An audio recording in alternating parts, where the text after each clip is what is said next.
Je pense que c'est la plus grosse difficulté aujourd'hui en France.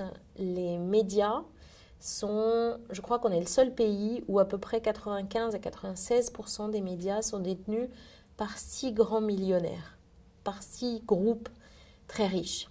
Et oui, ça pose un vrai problème pour l'indépendance de la presse française. Vous savez que Reporters sans frontières fait chaque année un palmarès des pays où la liberté de la presse est respectée ou non respectée. Dans les derniers pays, il y a évidemment la Corée du Nord, des pays comme l'Érythrée, qui sont évidemment les très très très mauvais élèves. Et la France, elle n'est pas dans les premiers.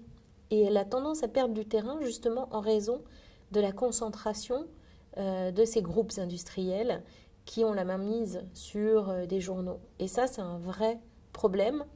Je me souviens par exemple que des journalistes d'investigation pour la chaîne Canal+ expliquaient qu'à une époque, ils avaient essayé de faire un sujet sur une des filiales du groupe Canal+.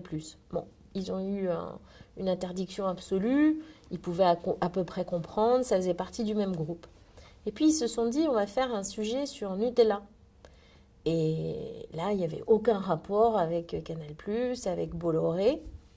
Et là, à leur grande surprise, ils ont été aussi interdits de faire un sujet sur Nutella parce que ils ne savaient pas pourquoi. Et ça, c'était très inquiétant. Est-ce que ça voulait dire que la maison Ferrero avait un lien avec la maison Bolloré, Vivendi? On ne pouvait pas savoir. Mais voilà, le pouvoir économique est bien, bien plus efficace et pernicieux que le pouvoir politique.